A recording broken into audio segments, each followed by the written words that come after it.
Okay, something is happening. Yeah, we are on Facebook, as it says. All right, we are on. I just want to quickly double check it on my side. You know, technology has done things that only technology can do. We are live. I'm just waiting for it to come through on my laptop so that I can have a visual of us. Okay. I don't know. I think this is better because of the lighting. You're good. Yes. Can you close that? There we go. Oh, yes, I'm on. I'm good. Let me just move a little bit. And then we can start off. Do you have something to drink? Hello. Yeah. Do you have something hot to drink? I just had a jumbo mug. Oh, okay, that's good. Like, I'm gonna sit down. yeah, I'm with so Kendo. we're good. And Kendo has a tendency to complain. Mm-hmm. So I hope our people will be very It's understanding. fine. But I'm Kendo is no, it's my fine. one. Nah, it's All okay. right. Am I good? Are we good? We Okay. good. I'm good. Okay. Okay. I want to see if I can quickly post this, share it, and then we can start.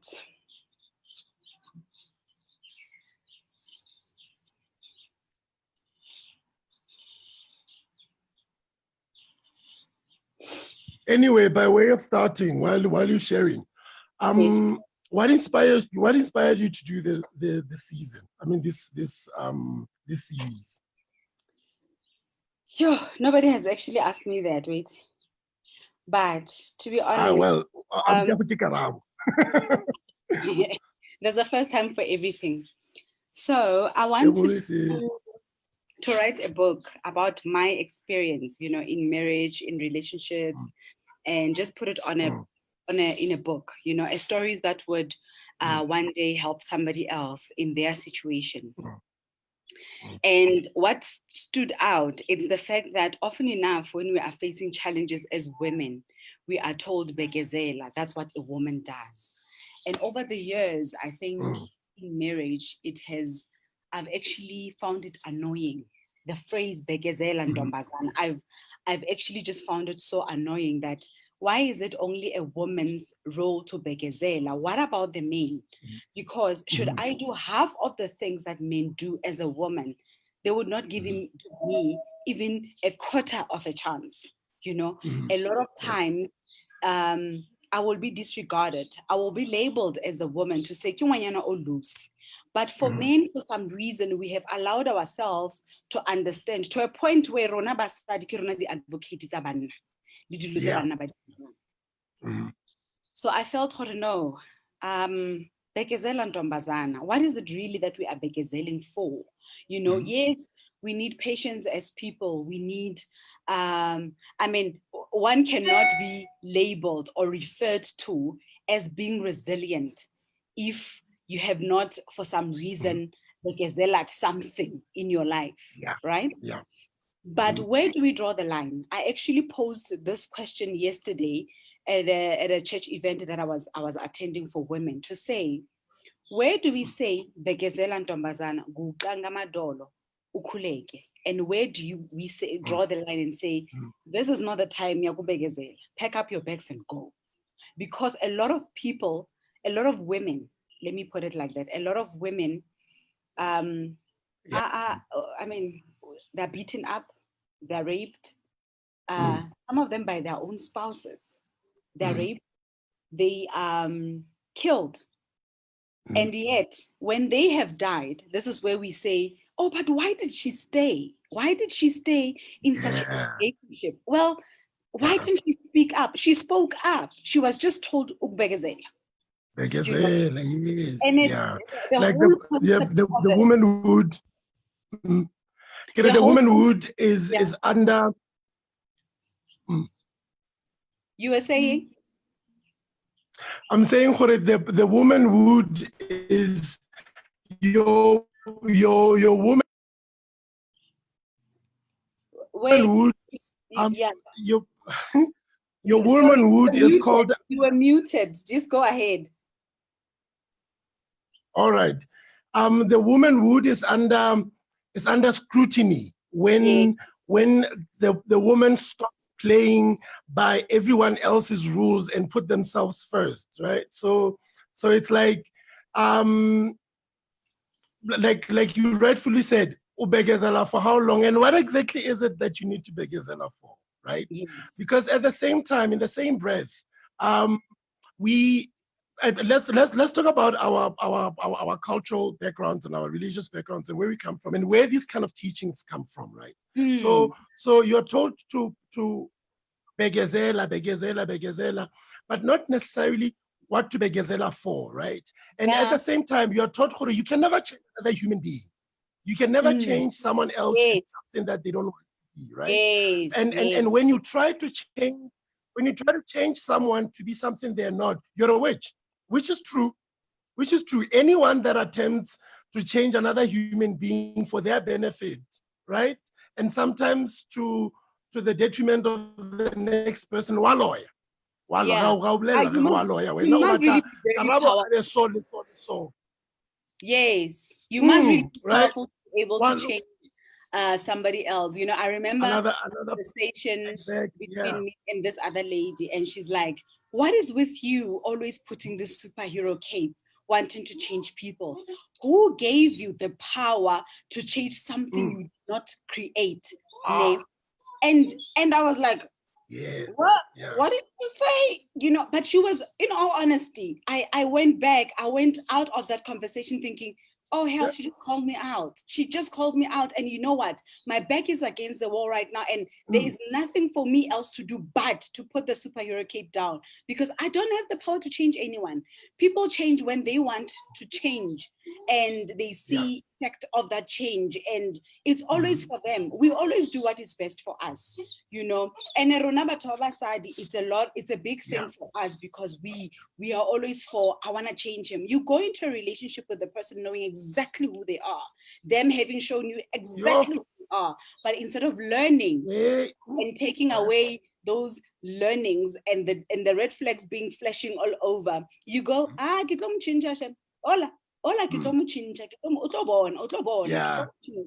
you know, and that's where we display this superhero notion that we think we possess. But that's where Bekezela came from.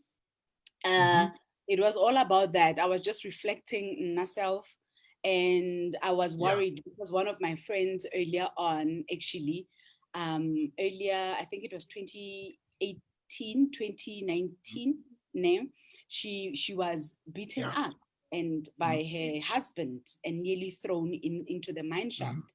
Luckily, she fled and she was able to escape. And a couple of months later, I attended a funeral of a friend of mine. His sister was murdered by the boyfriend. The boyfriend had left her for dead in the apartment for a couple of days. I mean, when they found the body, she was already rotting. And when the cousin, one of their cousins was speaking at the funeral, you know, that broke my heart into pieces, because now it took me back on an incident that had happened earlier on with my own friend. And the cousin is like, you know, I went through messages, so many messages from that she was having, the person who had died, the deceased, she was having with her friends. And her friends were saying, hi, kusolunga, uzochincha, you know, it's a phase that he's going through.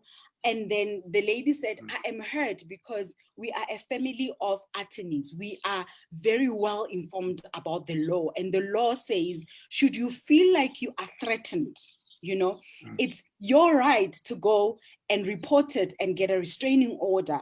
But she didn't do it because the people she was seeking advice from were friends, and friends were telling her, Bekezela. And she's saying, they were telling her, Bekezela, she will change, it will be all right. But where is she right now? She's here. She pointed at the car. She's like, she's here, lying dead. And all we can do is talk and make assumptions of what happened, what could have happened, what was the conversation. But clearly from the history, her communications with her friends, this woman was being abused by this guy for the longest of time. It's not Rona. Look, Calm down now. It's not Rona. Thank you for that. Yeah. It's not Rona. It actually brings me to the point that I've been trying to. How do I talk here? I don't even know what do I do. Kishap. You're talking. I can hear you. Am I good? So it actually brings me to one of the things I've been saying. You know, my own little hashtag for during Corona ke rona ka rona, right? Because for me is it's like divinity has given us an opportunity. Yes, as harsh as the time is at the moment, it has given us opportunity to sit down and really be with ourselves and introspect, right? And introspect. I will tell you where my sort of introspection kind of started from. And again, I suppose let me start with the topic of the day: abuser, reformation, and healer, right? I actually have an introduction for that. Right. Can I please have? Do your thing. Can I greet everybody as well and welcome everybody who's viewing and who is watching? I want to go through your profile because I really cannot continue without reading that profile. There's a line there that just warms me up. We are breaking barriers of conforming. Listen to this. Listen to this. Yeah. We are breaking barriers of conforming because often enough people think they have opinions about what people is, how people should even describe themselves, who people should be. You know, we think we have an opinion over all of that, but I'm over it. I'm honestly over it. I think if you want to describe yourself as that, you are more than welcome. If you feel like it resonates with you to call yourself a certain thing, go ahead and do it. So I want to go through this, your biography. Hi, everybody. I thank you so much for connecting. We just got caught up. We got caught up in our conversation and I forgot to do the formality. Meeting everyone to the platform. Please say hello. I've connected via Zoom. Hello, everybody. I'm figuring this thing called technology out. But if you can please drop your comments, drop your hellos and your highs in the comment section so that I'm able to see that you have logged in and then we can do this. But otherwise, thank you so much for connecting. I am not alone. I'm your host today, Mpuluken, the coach, and I'm with Karabo Lepota. And I don't want to make the disclaimer, but you know what? He is my brother. I'm sure you can see the resemblance. There's quite a lot. I thought one woman could give birth to people whom they are so talkative. You know, often they say one child will be quieter, the other one will be the one who's a bit jajarah. Well, we are not jajarah. We are just in between the jajarahness and the quietness. That's oversharing. But welcome. There's our little sister who's very quiet, and there's another brother who is very quietish. Quietish, opinions. But so let me introduce Karabo. I'm going to read his bio. It says, these are his words. I did not profile him. He profiled himself. Biography of Karabo Mpemethius Lepota. Karabo, aka Rainbow Farting Unicorn, is trained as a scientist, known as a traditional healer. He works as a spiritual coach or counselor, as well as conducting Femba meditation classes for better mental wellness.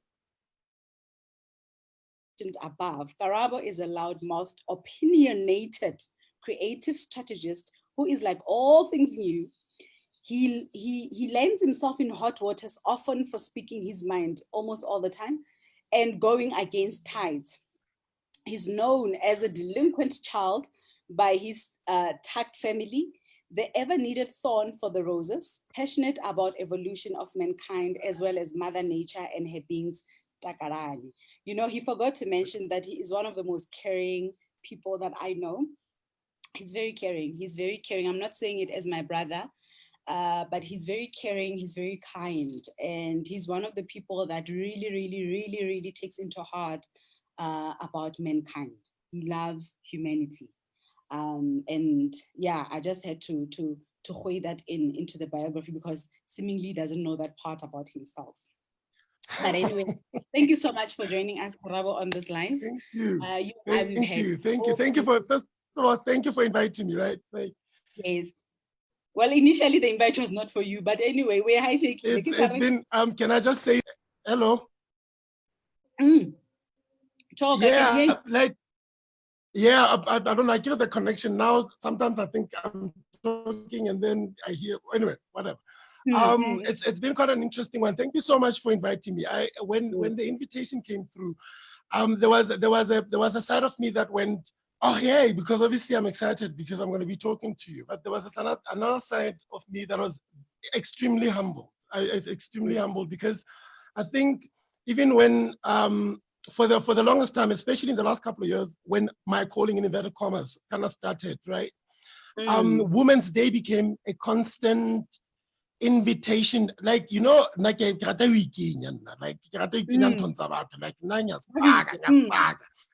when it came to Women's Day, it's been like I've been invited to Women's Day celebrations. Even today, and I was again, you know, the thorn amongst the roses. The thorn among the roses, and for me, that's where I think it's an invitation that I really honored with the deepest of my heart and with the highest of my knowledge, because I know where it all comes from, and I know, at least as far as my knowledge can allow me, right? Yes. And I understand the importance of this day very deeply, and I'm always very, very honored to be part of this both celebration and a moment of introspecting, and a moment of really looking back to the role and where we are in our gender differences and our gender parities, particularly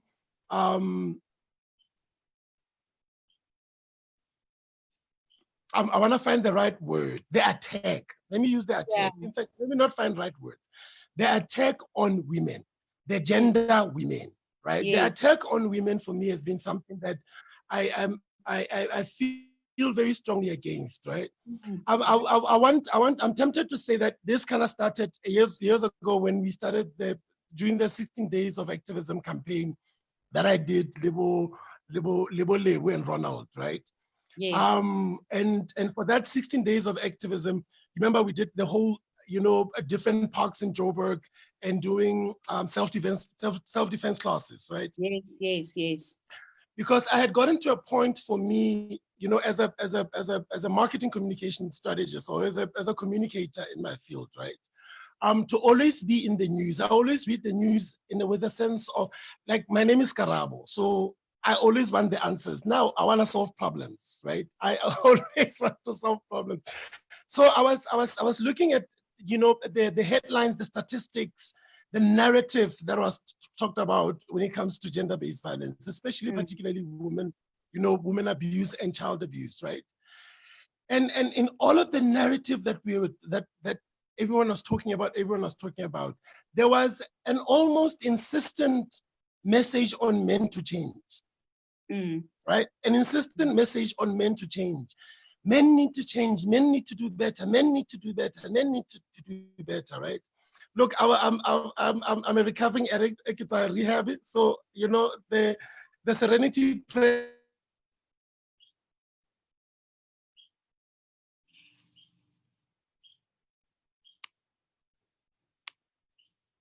is my favorite prayer, right? God grant me the serenity to accept the things and the courage to change the things. The difference came at that moment. How gender-based violence to happen, to continue, and keep on saying men must change, men must change, men must change. But who is left with those men? Who is there with those men? Which children are there? Which women are there with those men? Right? We can romanticize the system very well and say, this is the system. This is how you do things. You go and you report. Our mother is the head of domestic violence, and she's very good at her job, right? But in the bigger scheme of life, right, the capacity of even the police, let's disregard the fact that some of them are inefficient in how they discharge their duties, right? But the capacity of the police in dealing with gender-based violence, or at least with violence within the home settings, right, is not enough as compared to how prevalent it was in our society. So when I came up with Lebo and Ronald, we said, let's solve a problem. Let's solve a problem. For me, I was brought to a place where I asked myself, Oh yeah, I was thinking about this actually the other day. Just recently, right? Let me just speak about this story before I talk about defense, right? Self-defense. Yes. That was been working with. I remember back in the days when we were growing up. I grew up very physical, and my anger lashed out into hitting you. That was our little experience, and it's Yes. always left a mark. It's always left a little mark on my mind. Holy shit, that was me. You know, I cannot divorce myself and say, no, I'm not that kind of man. Nah, you know, I'm not that kind of man. I said, that was me. I cannot lie and say men are abusive. I have to say I'm abusive. I'm one of the men that are abusive. You can't Because take yourself out of the equation. yeah, I couldn't. And not the fact where I couldn't take myself out of the occasion. I couldn't use age. I couldn't use the fact that I was very little and I was a boy. I didn't know what I was doing as an excuse for me to say I'm not an abuser, right? So I went straight there, and then I remember this. Remember this mark. Yes, I remember. Yeah. Yeah, I remember this. I remember. I was like, I rocked up to you, man, and I took the dolls or one of the things that you guys are playing with, and I felt an iron bar went here, and it went. Yes. You know? Yeah.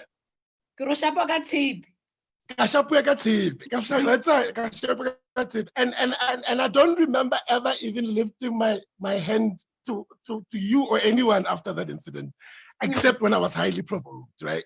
And then I thought, shit, could it be true that those girls set me right? That movement. Could it be true that and it had nothing to do with me touching you or whatever, right? It was just me taking one of your things, and there was a tippy here that landed on my door, right? It's amazing how it's amazing. Sorry to interrupt. It's amazing how okay. you always make reference about how you acknowledge that the hardships that you put me through in terms of beating me and whatnot. And I have no memory of it. I honestly don't have a memory of it, except for the part where our grandfather used to say that you once dragged me from across the room with my foot. You know, I mean, that's the only thing that I remember. Well, I don't really remember the incident, but I remember from childhood as it was shared. And I know for the fact Hore Tipi ile ya go shapa mo and whatnot. But as you to could what recall, I have no recollection of it, you know. And it's amazing, Hore, so much of our actions actually have so much impact on others, to a point of I might not have understood that I'm being abused, but at some point I took a stance and said, I'm going to defend myself. As violent as it was, I'm going to defend when he's inflicting it. You know, it's just amazing. The subconsciousness of one. I'm not sure. I'm sure it might have happened before I was 8, because I do remember some. No, it was way before then. Yeah. Yeah, you know, it's amazing. Conscious okay, I've learned the violence. That's how the interpretation is. I've learned the beatings. Linna, I'm gonna pick this thing up and I'm gonna defend myself. And that's actually what perpetuates violence, isn't it? Yeah. You know, and I'll tell you this, this week, obviously, I've been thinking about this. And then I thought about this as well. This incident happened only a couple of years ago, and it happened Kohai, right? In Nalipini and your little Tokoloshis, right? So Takalani was playing with his cars, right? And Una wanted to play with the car. So she took one of the cars and she's playing with it. And Takalani grabbed her, right, to grab the car. And Una turned, like she turned, and Nalipini was sat there. We went like this. We were laughing internally. We're looking at each other, like going, that's a good one. That's a good move. But we didn't want to show them, hey, you know, when are you right or you are wrong? You know? And Unarina turned, I don't know if you're there, Unarina turned so angrily, looked at Takalani, Ari, don't you dare do that to me. Takalani, don't ever do that to me. And Takalani's like, no, but I'm trying to play. And you took him, he says, you can talk. You have a mouth. You have a mouth. And I was looking at this girl, I'm like, at that moment, I think I said, I silently said, yeah. you're like, yeah, mama. Honestly, I silently said a thank you prayer. I silently said a thank you prayer because I could also see Takalani, he realized actually she's right, you know, because immediately after that, they negotiated the terms and conditions of how to play with each other. Yeah. Right. Yeah. And I'm like, that's fantastic. That's great. That means there's something we're doing great that's going to break the cycle of abuse, at least with us. At least it ends with us, right? So for me, when we did that campaign, we are self-defense. A lot of lashing back that I got from people is, why are you now going into communities and teaching women violence, women how to fight and how to do this and how to do this, how to do this? Yes. Right? Yes. At first value, you look at it and you're like, actually, that's what I'm doing. Because now I was very serious with that campaign. As I'm like, if I'm a father, if God ever gives me the privilege of being a father, with the status quo of how women are treated in our communities today, I will teach my daughter how to fight, and I will teach my daughter how to shoot. It's not even, for me, it's not even one of those things. I'm a peace-loving person, but I will make sure that when my child pursues peace, they know how to defend themselves from anyone, right? Because for me, the biggest travesty about the gender-based violence, right? And I'm speaking from personal experience, right? The biggest travesty of violence against the other. Let me actually even open it out, right? It's violence against women, violence against children, violence against the LGBTIQ plus community, violence of white people against black people and black people against white people, and racial violence and violence against each other for our different views, for our different talents or whatever, you know, for me, just being a different person, that for me, I want to include it all, right? We're talking about women because that's such a huge one that anchors all of it, you know, together. For me, I'm like, you know what? There is a place where it starts. There is a place where it starts. And if we cannot go to a place where it starts, if we cannot, it's like cutting a tree's leaves and thinking, oh, we are done with it, right? And then we realize we're not done with it. We still have branches. We cut the branches. We are not done with it. You cut the trunk that you think, oh my God, you cut it to the ground. You say, we have cut this tree to the ground, right? And then boom, boom, boom. New flowers come out of it, a new tree emerges from the old one, right? And I'm like, there is a root cause. There's a root education for me that actually just goes to a point where it teaches boys that this is fine, and it teaches girls that this is okay, right? Before we can even get to a place where we can say one must defend each other, let's go to a place where we have to get to a place where before we even teach defense, we need to go and stop where the offense is happening, right? And last year, I was sitting with you and I said, let me attempt, and obviously people did not pick up the campaign, and I wanted to run it by myself because no one wanted to join the campaign when I said, let's go and challenge the institutions of thought that have created in us a mindset or an education that has differentiated women so much so that it has placed men above women and women below, right? I'm like, where is it that we are taught these things? And I went to places where I was taught. I was at home, right? At home, but at home is easy. I found at home very easy for myself, right? Because at home, I could challenge you. I could challenge my mother. I could challenge my grandmother. I could challenge my brother, my little brother. I challenge him and I say, no, not that nonsense, right? I could challenge that. And in a familial settings, we are able to solve those problems. That's why I got excited when I saw Takalani and Una, you know, solving things like that, and Una standing up her ground. I was like, you know what? There is something we are doing in this family that is going to allow these kids to grow up in a world where they know they can abuse each other, right? And I said, fantastic, we're doing great. And where we and know then that I'm like, I'm a communicator. We cannot solve issues with physical strength, physically. We cannot, would rather talk about it. Let's discuss it. Let's exhaust it, you know? So, yeah. Yeah. And then that was fine, right? And then I remembered the conversation I had Lipini, where she asked me, why do I not want to go to church anymore? Why don't I go to church anymore, right? And at first I was like, you know, when you don't want to say to your mom, actually, you know, honey, I'm done. I'm done with playing church. I'm done with playing church. I don't want to play with God anymore. Like, me and God don't play games. We have fun and we do incredible work, right?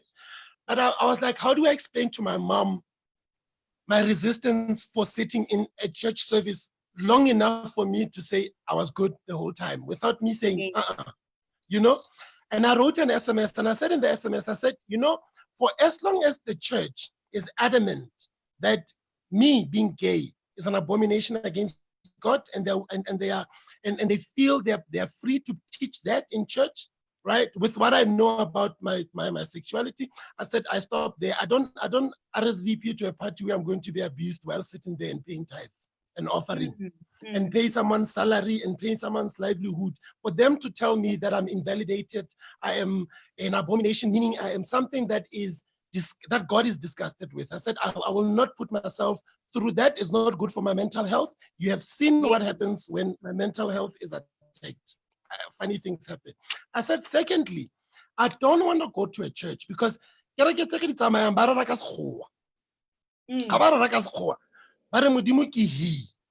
right? I said, they say that which God is, that which is spirit, that which lives inside of all of us, and that which we claim has created us, all of us equal in its image, right?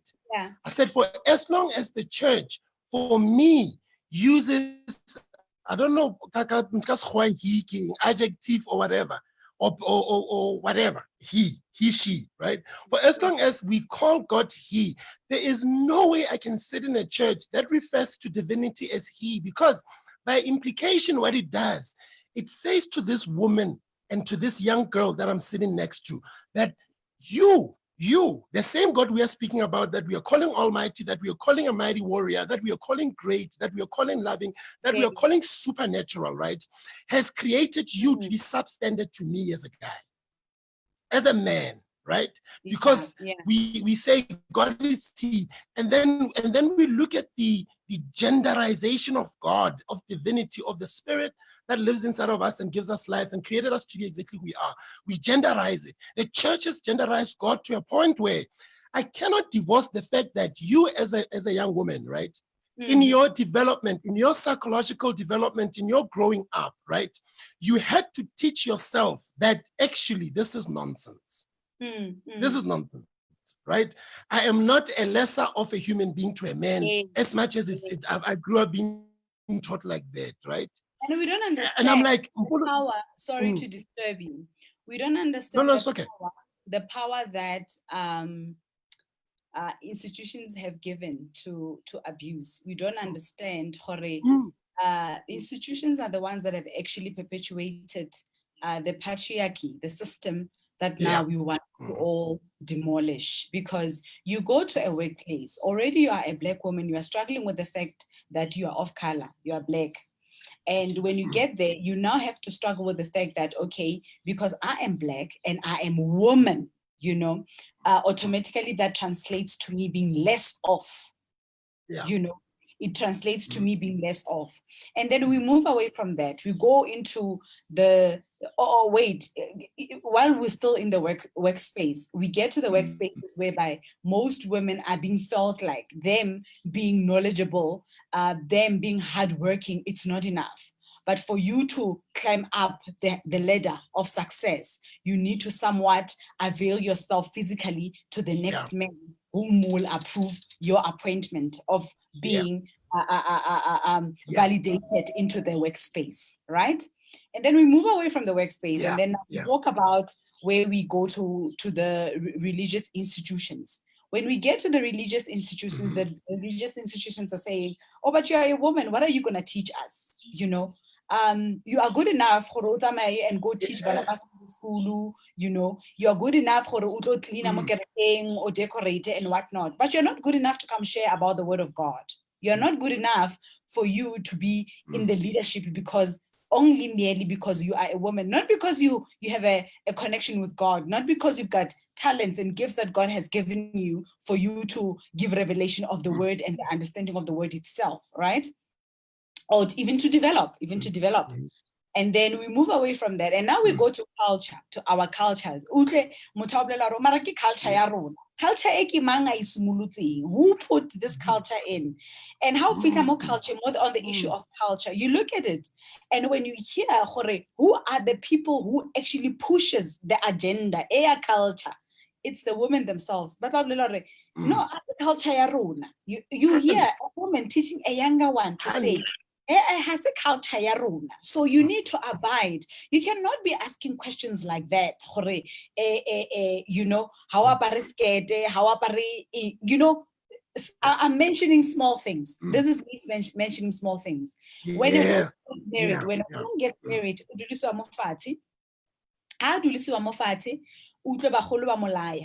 right?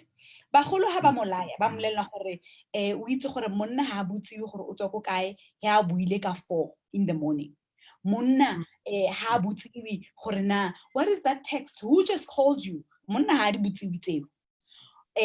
Go sa ba le motlha mo monna a tshintshang nepi. Go sa ba le motlha mo monna a jesa ngwana, tlhapisa ngwana a dirang botlolo. You know, you get wa laiwa ke wena ke mosadi o dudisitswe fatshe wa laiwa gore wena mosadi o tlamele o dilo dira yang ha o fitlha ko lenyalong. My question I often ask, lona la banna le laiwa le go teng ha le laiwa ha ba laiwa, the ones who have come out. I remember listening to one of the radio talk shows, and this guy called in, I think he was either Venda or Tsonga, but one of the two. And this guy says, you know what? He says to the presenter, Ari, you know what? I don't even want to say my name because I will be seen as a traitor. Ari rona ha re laiwa. It's fine. Cheat, jola, just don't do it in front of her eyes. You must never get caught. And I was waiting for him to reveal more. As I waited for him to reveal more and say more of what else was also said, that was it. There wasn't much about it. There wasn't much about him being a man worthy of a woman's respect, because women, we are told to respect men. But nothing of substance was given to this guy to say that, you know what, these are the things that you need to do for you to earn her respect. And I was like, oh, wow. Can I tell you one of the most controversial things, right? Right? One of the most controversial things that... Sorry to cut you off. I'm getting messages that our life is not presenting on Facebook, but I will still try to figure it out. As I'm listening to you, I will still try to figure it out. Oh yeah, you do your thing. You're better at it than I am. I don't know what the hell is going on. I tried to look for the previous one and I couldn't find it. So hopefully you've got this video stored somewhere. Yes, it will be there. It will be there. Okay. Yeah. All right. So I hope it also dumps somewhere so that we can actually have the copy of the video. But anyway, enough of that. Where was I? Oh yes. So on that issue of culture, I remember I said to my little brother, right? I said to my little brother, and I'm like, oh, you want to get married? Fantastic. And I'm like, this is how the lobola is going to be negotiated, because I know how it's negotiated. Yes.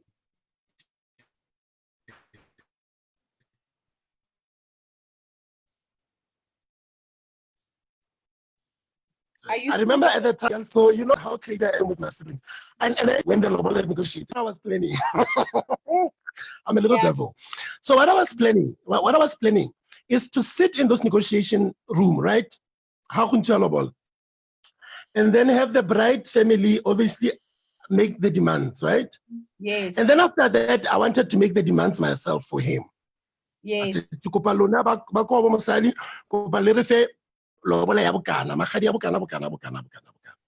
Right? Yes.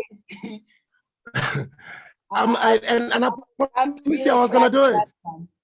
I was so gonna do it, child. I was so gonna do it because I was like, listen, there's a place where I'm told, how we've been practicing culture is actually incomplete. It's wrong.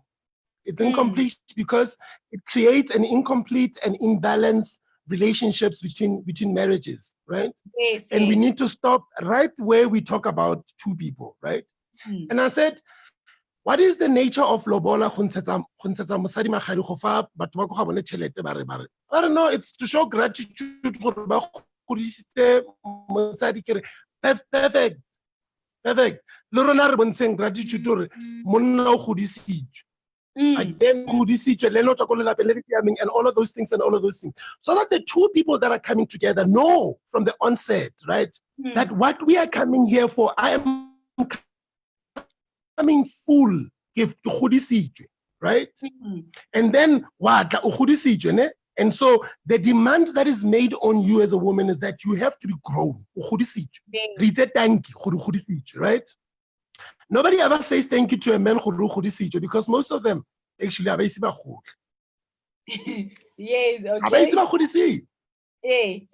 You get what I mean? Hey. Right? That's for me, I'm like, that's where we should be starting to deal with these institutions. At the place of inception, when we are saying a new institution, a new marriage is starting, at the place of inception, when the two families come together or when the two people come together to say, this is the ground rules and these are the culture and tradition that we are establishing that speaks to our truth.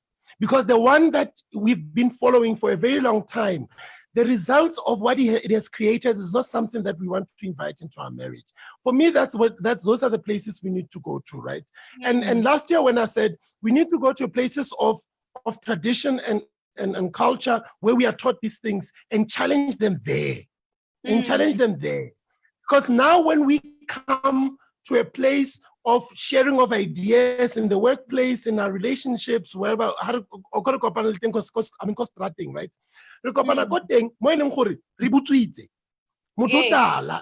And there is no way. Like everyone has an opportunity to change and transform themselves, right? Everyone deserves the opportunity and the space to change their mind and to change how they view the world and to change to say, you know what, as much as I was raised like this, I don't have to be operating from this kind of mindset, for this kind of knowledge that I was given. There's more or better, or I can do more and I can do better, right? That is something, that's the evolution of mankind. But we cannot now. So another challenge when I said, let's go to those places, right, is precisely because I was looking at women. I've been there, right? I've been in a relationship. I've been in a relationship where I was a cheat, right? And not just cheat in terms of another person, cheat in like every respect of the word. I was just not present, right? It was just about me, because I mean, it was just about me. It got me to a point where I'm like, none of us can get away with this anymore. None of us. There's not a single one of us that can get away with the scourge of gender-based violence or the scourge of abuse in our modern day society. Each and every one of us have to sit down and look at the places where abuse have been exerted on us, and equally look at a place where we have exerted abuse on others, right?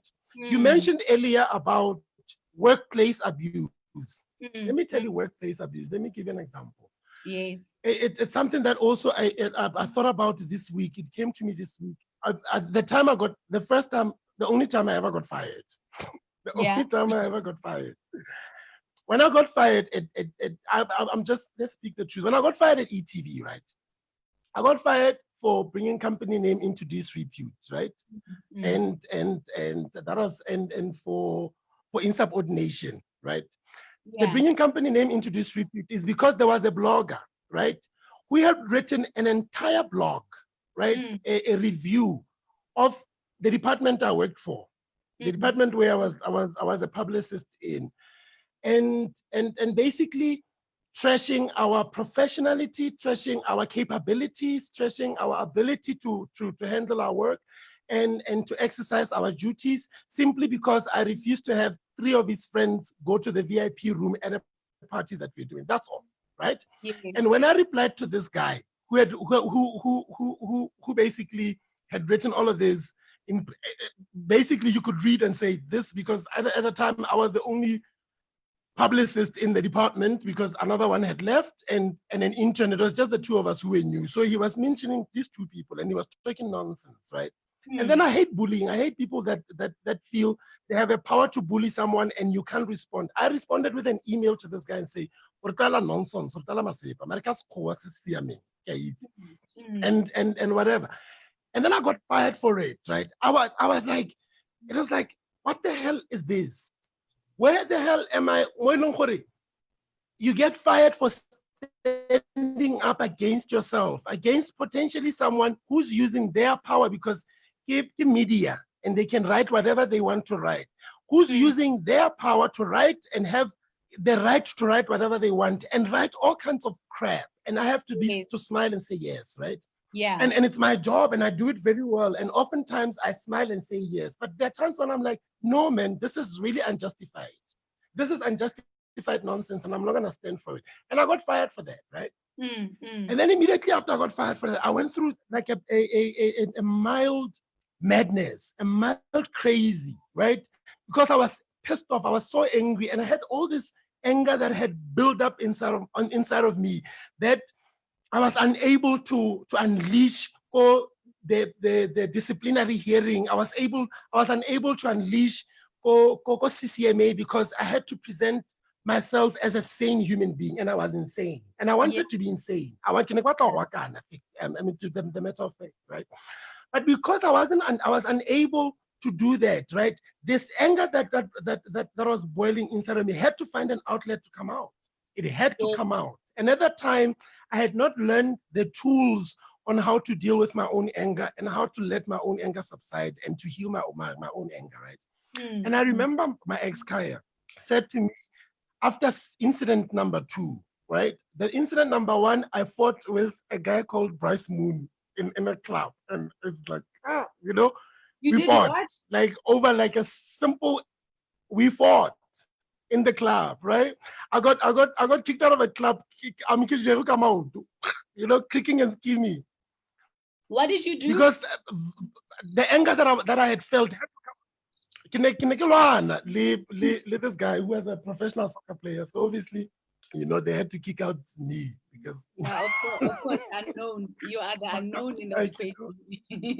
levels, yeah.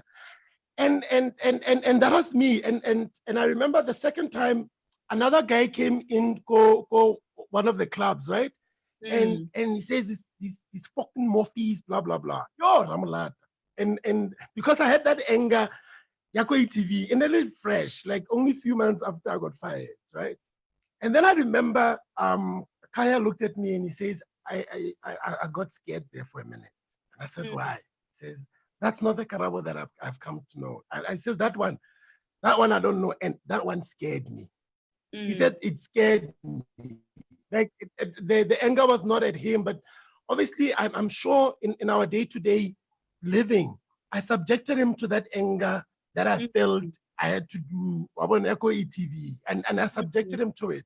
But now he saw me now fighting with people, justified.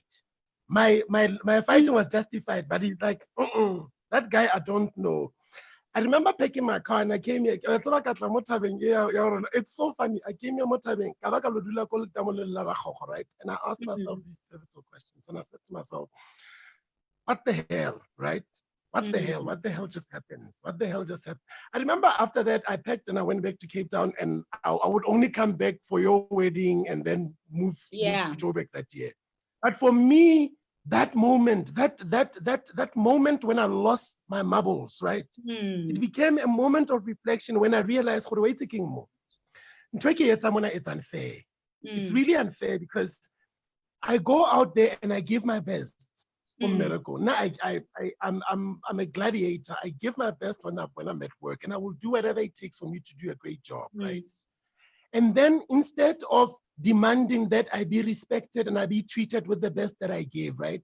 I allow myself to be treated like crap and to be allowed to be abused in such a manner without doing something about it. And then I get right?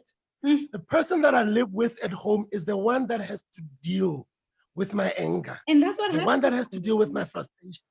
And that's is the one that, you know. People, you know, I often say that often enough, men, especially men who are bullied at work, they come back here at home to come and take power back. One way or the other, we are human beings, and one way or the other, people love power. We want to feel like we are in power. We want to feel like we have control over situations, over a certain things, somebody in our lives. And when that is taken away from us, often enough, we feel vulnerable, we feel exposed, and we feel like, one way or the other, I need to get power back. And that's how women get beaten up. You know, I'm looking at the time, and I had said 1 hour for our conversation. But you know, there's so much that I actually want to go into. We are not going to go into it now. But I want us to schedule another life. I want us to schedule another life whereby I need to ask you these questions. I want us to go and dig deeper, especially when you mentioned the fact that, you know, you displayed a certain sense of anger. The issue ya ETV, and it took you back, relaying it back at home and saying, oh my word, they only dealt with this angry person now, but you, on the other hand, have been dealing with this angry person on a day-to-day basis. It will be lovely for us to have a conversation about that, because yesterday, one of the males that were giving relaying their journey, being the perpetrator. You know, I'll say the perpetrator, the abuser. What he was saying, it hit him when he was on set. He was acting Soul City. And when he was acting Soul City, that's whereby, when he was acting the abuser Soul City, it hit him.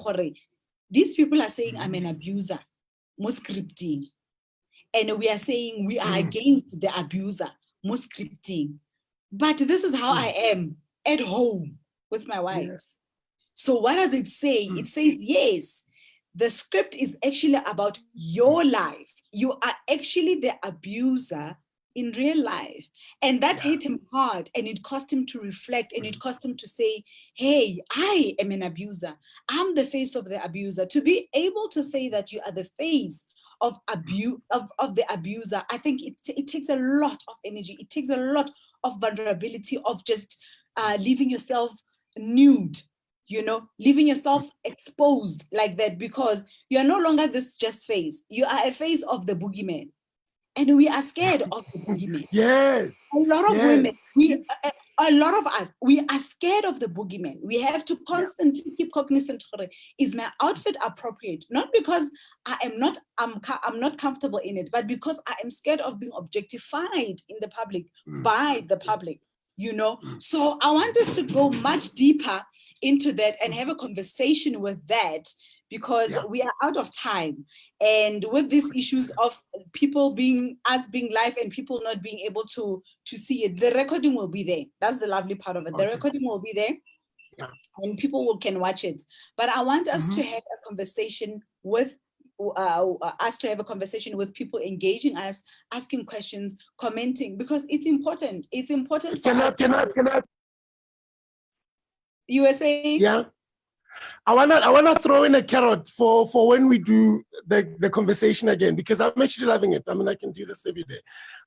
Here's a carrot that I want us. You know, when I say we need to go to the roots of the problem, right? One of the roots of the problem I want to go to is to the book of Genesis, right? And I will tell you where I go with the book of Genesis, where we want to talk about the story of Adam, Eve, and the snake in the Garden of Eden. I want to talk about particularly that, because here is where I'm gonna go with it. I want people to know so that they come back and listen, right?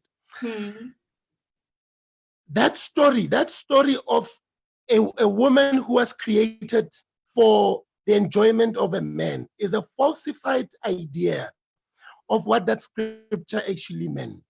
It's a falsified idea of what that scripture actually meant. That scripture had nothing to do with a woman and a man and a snake in the garden. That scripture, when he speaks about Adam is the mind, Eve is the body, snake is the spinal cord, which is the central nervous system of an entire human being, right? There was no woman who was who was created for the benefit and for the entertainment of a man. For me, that's the curriculum at church that we need to go back and actually just challenge. Because imagine you and I are talking now and we are dealing with each other at a parent level and we are solving issues that we started with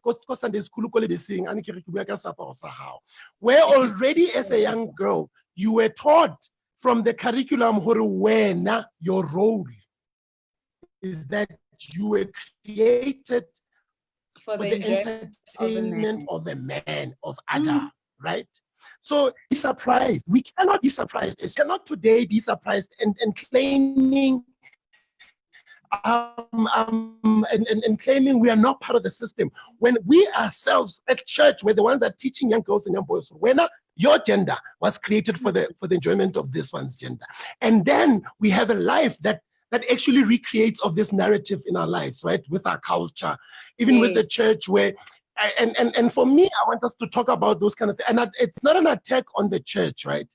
I'm at a point where I want us out of this series. In fact, you and I can have it a series and we can talk until we are blue in the face. We're quite happy to do that, right? That's what we do for a living, right? But I want people to walk away and say, you know what? Actually, hold on. Ke hodima pulpit le moruti ne anjwetsang hore I am second to a man, right? Be cognizant that the same curriculum that you are hearing and that you as an adult can challenge today, right? Your child is subjected to it go Sunday school and they are going to live it through, because reality is, right, we live out our beliefs about ourselves, right? We cannot today come and say to young girls, why didn't you leave? Why didn't you leave? Why didn't you leave? Oh my God, she couldn't have left, because all that she has ever known, and most part that she has ever known, is that her job was to the satisfaction of this man. Right? The same Bible that you are preaching in the church is saying that your entire creation of you was for his entertainment, because it says he was bored, right?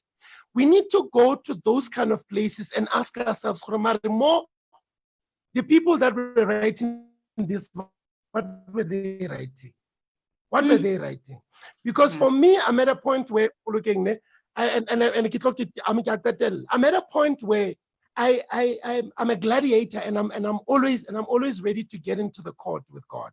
I'm always ready to get into the court, into the battlefield, into the ring with God and say, I'm sorry, but Leo, it doesn't sit well with me. Explain to me what it is. But I mean, because there is no way you can be an intelligent God. It doesn't come from a point of disrespecting God. It comes from a point of seeking clarity into saying, you know what, reveal it unto me. I mean, we live in times where we can read the same scripture, but it doesn't mean the same thing to both of us, at the same time. I can read the same scripture now and read it years later in different circumstances, environment, and it means something totally different. That's why you would hear people say, oh, that was a revelation. I didn't understand that. It's because the understanding of it also, it goes with your connection with God and how you relate to God and the environment in which you are, the space in which you are in. So I understand when you say, I get into those conversations with God. It's not from a point of disrespecting God, but it's from a point of saying, I'm seeking clarity, I'm seeking understanding to make sure that I am doing what the word initially intended, not according to the interpretation of people that might have tweaked it and twisted it according to suit them and their narrative. And their narrative. I want us to stop us here because I know we're not gonna stop. We're not gonna stop. All right. I'm actually suggesting that I'm suggesting that, you know what, we should have this conversation one of the days during the week in the evening. I will set it up. All right. I just need to go back and figure this live Facebook stuff out. Figure the live thing. Yes. But look out for this recording. Share it. And then we'll communicate during the week, this week or the next week during the week, where we can have this conversation. I want us to dig deeper into some of the conversations that we touched a little bit on, because we spoke about a lot of things. We had not even dwelled on the fact of how do we rehabilitate? Where do people go if they want to be rehabilitated? Because truth of the matter is that we know victims, but amazingly, we don't know the perpetrators. And you know, we cannot live in that in that world where we don't know the perpetrators. The perpetrators who are our brothers, the perpetrators who are our fathers, our uncles. We need to speak up. And our mothers, our mothers, our mothers. Yes. Yeah. You see, for me, here's and it's something that I think anyone that's going to join us, and I hope when they join, we are able to reconfigure this, and it can be, people can comment and you can ask questions, right? One of the other things that I want people to start thinking on, even before the next conversation start, right? For every place where you are victimized, find an equal responding action of victimization that you had. Oh, wow. Find an equal responding action of victimization that he had. We say God is energy. Energy can neither be created nor destroyed. It can only move from one area to the other. If you have taken abuse from someone else, it has to come out. If you don't kill yourself, you have to kill something in someone. Yeah, we need to find a healthier ways of letting it all out. Of letting it all out. But thank you so much for sitting in with me today. I love you. That's the two of us. But we will share it, and hopefully everybody will be able to engage. I always love having these topics with you because your radical mind is so radical that yes, sometimes it wears off on me. It wears off on me, but it always forces me to think. It always forces me to think. It might not get me to a point where I 100% agree with you, but it always opens up a different avenue, a different perspective. It makes me think differently about other things, not necessarily on the topic, but many different areas of my life. And I mean, that's what these conversations are about. We're not saying we are convincing you to believe in what we believe. We're not convincing you to see things the way we see things, but allow us to deposit something that will force you to go and think and re-look at things and make a better change for the betterment of yourself and the betterment of the effect you will have in the people who are around you. So thank you so much. You must go have a wonderful farting unicorn moment. Great stuff. Bye. Yes. I love you. Bye-bye. Love you. Bye. Love you too. Bye.